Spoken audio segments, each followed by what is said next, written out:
Olá, tudo bem? Bem-vindo ao canal Viver de Renda, se inscreva no canal, deixe seu like e compartilhe com os amigos. Dando continuidade à nossa fala de hoje mais cedo, um outro encontro que aconteceu recente agora nos Estados Unidos, antes mesmo do resultado ser conhecido do segundo turno da eleição presidencial, um encontro que houve do FMI nos Estados Unidos, os principais bancos de investimentos produziram um documento dizendo o seguinte, prestem atenção, o Brasil continuamos enxergando sem grande disrupção à frente, independente de quem vença nas urnas no segundo turno, o ex-presidente Luiz Inácio Lula da Silva ou o presidente Jair Bolsonaro. Pessoas presentes neste encontro ressaltaram que os banqueiros comentaram de que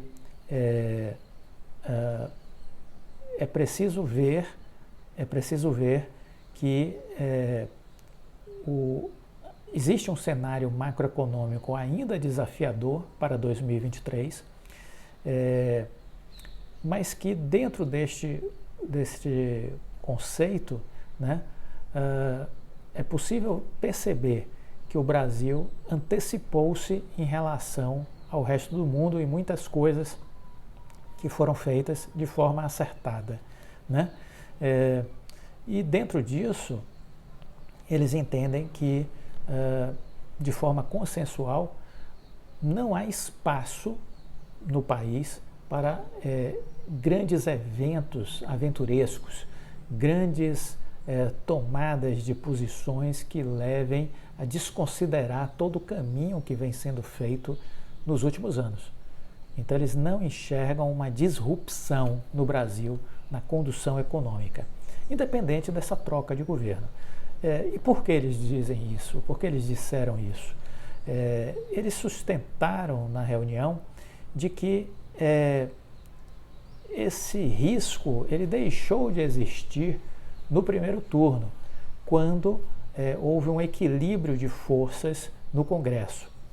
O Congresso é mais de centro-direita e isso tenderá a ser um freio, uma espécie de contrapeso a políticas mais esquerdizantes, políticas toscas, populescas, demagogas, né, aventuras.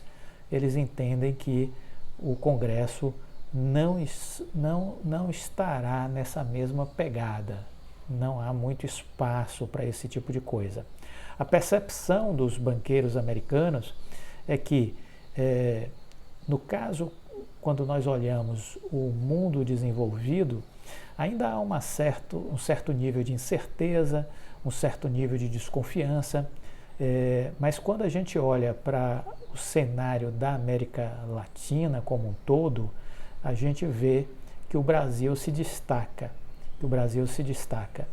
Então, é possível, olhando para o país, ver que ele fez a lição de casa ao subir os juros antes de todo mundo. A inflação está começando a convergir, né? E a questão fiscal, obviamente, segue no centro das preocupações. E, diante disso, há a expectativa, né, de que se faça a conciliação das necessidades mais urgentes do ponto de vista social, né, com essa responsabilidade fiscal. Então, isso continua a ditar o humor e as expectativas de Wall Street, né, Então, é isso que a gente entende. Vale a pena destacar ainda que Armínio Fraga, Pedro Malan e Edmar Baixa, todos eles relacionados aí com o governo Fernando Henrique Cardoso, com o surgimento do Plano Real, exercitando aí posições, o Malan como ministro da Fazenda de Fernando Henrique Cardoso, Armínio Fraga, presidente do Banco Central, todos eles escreveram uma carta que foi publicada na Folha de São Paulo, endereçada ao presidente Lula enquanto ele estava fora do Brasil. Essa carta foi muito positiva, penso eu, porque chamou a atenção do presidente. né, mostrando que o que ele estava lá no Egito falando na COP27 estava equivocado. O presidente acusou, né, a publicação. Ele disse que tem a sabedoria, assim esperamos todos, pelo menos eu, de ouvir os conselhos de quem pode contribuir, né? E assim espero que o presidente exercite a qualidade maior que Deus nos deu, falar menos e escutar mais, fazer escutas qualitativas com gente competente, inteligente, capaz, respeitável, responsável, e assim tomar decisões a partir dessas contribuições, né? Isso é muito importante. Armínio Fraga, ex-presidente do Banco Central, Edmar Baixa, ex-presidente do BNDES, Pedro Malan, ex-ministro da Fazenda, afirmaram na carta pública que publicaram na Folha de São Paulo que compartilham das preocupações sociais e civilizatórias do presidente Lula. Não dá para conviver com tanta pobreza, desigualdade e fome aqui no Brasil, afirmaram os três. Mas ressaltaram que o desafio é tomar providências que não criem problemas maiores do que os que o país já enfrenta. Então, muito importante, o teor da carta foi basicamente o seguinte: caro presidente eleito Lula, assistimos sua fala no dia 17 na COP27 no Egito. Acredite, compartilhamos de suas preocupações sociais e civilizatórias, a sua razão de viver. Não dá para conviver com tanta pobreza, desigualdade e fome aqui no Brasil. Aqui faço um parêntese. E fome é essa que está urgente, está gritando nas ruas com pessoas dormindo embaixo das marquises, né? Então isso precisa ser combatido rapidamente, porque a fome não espera. O desafio é tomar providências, disseram eles, que não criem problemas maiores do que os que queremos resolver. A alta do dólar e a queda da bolsa não são produto da ação de um grupo de especuladores mal intencionados. A responsabilidade fiscal não é obstáculo ao nobre anseio da responsabilidade social para já ou o quanto antes.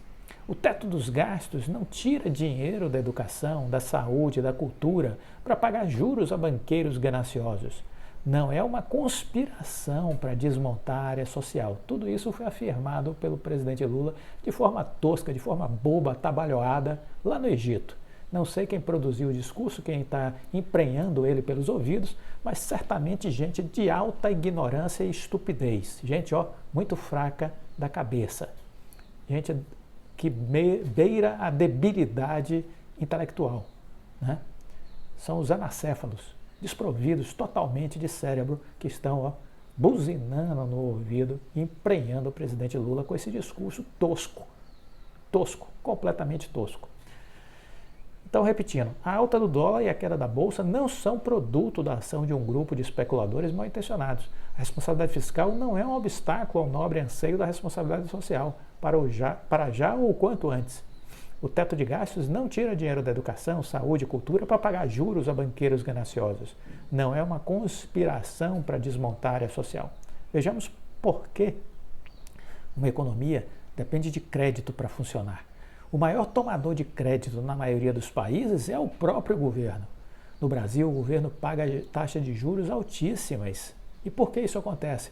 Porque não é percebido como um bom devedor, seja pela via de um eventual calote direto, seja através da inflação, como ocorreu recentemente.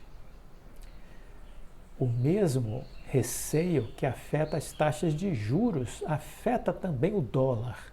Imagino que seja motivo de grande frustração ver isso tudo. Será que o seu histórico de disciplina fiscal basta? A verdade, presidente, é que os discursos e nomeações recentes e a PEC, proposta de emenda à Constituição, ora em discussão, sugerem que não basta. Desculpe-nos a franqueza. Como o senhor sabe, apoiamos a sua eleição e torcemos por um Brasil melhor e mais justo. É preciso que entenda que os juros e o dólar e a bolsa são produto das ações de todos na economia, dentro e fora do Brasil, sobretudo do próprio governo. Muita gente séria e trabalhadora, presidente. É preciso que não nos esqueçamos que o dólar alto significa arroxo salarial, causado pela inflação que vem a reboque. Sabemos disso, presidente, há décadas. Os sindicatos sabem disso.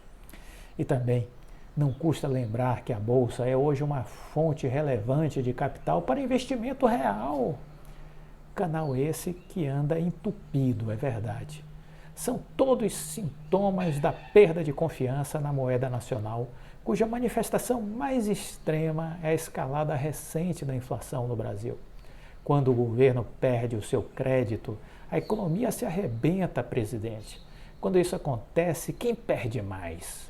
Respondemos, os pobres que o senhor quer tanto ajudar de forma nobre, como razão de sua vida, presidente. Mas aí o senhor precisa ser inteligente, não pode ser tosco, não pode ouvir gente anacéfala, não pode ouvir gente burra, gente ignorante, gente estúpida. Cerque-se de gente boa, já nos ensina Jorge Paulo Lema. Isso tudo é um parêntese meu, viu? Voltemos à carta. O setor financeiro recebe juros, sim, mas presta serviços e repassa boa parte dos juros para o resto da economia, que lá deposita seus recursos. O teto hoje a caminho de passar de furado a um grande buraco aberto, foi uma tentativa de forçar uma organização de prioridades. Por que isso? Porque não dá para fazer tudo ao mesmo tempo sem pressionar os preços e os juros. O mundo aí fora está repleto de exemplos disso. Então, por que falta dinheiro para as áreas de crucial impacto social? Porque implícita ou explicitamente não se dá prioridade a elas. Essa é a realidade, presidente, que precisa ser encarada com a máxima transparência e coragem. Máxima transparência e coragem. O crédito público no Brasil está evaporando. Hora de tomar providências, sob a pena de o povo, outra vez, tomar na cabeça. Respeitosamente, Armínio Fraga, Edmar Baixa e Pedro Malan. Olha, parabéns aos três pela iniciativa.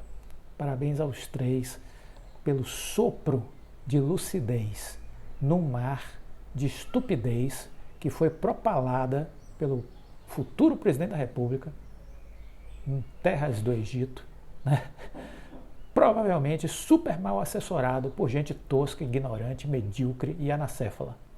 Então o presidente, na sua volta ao Brasil, pós-procedimento agora, nesse fim de semana, nas cordas na garganta, que ele estava com problema na laringe, né?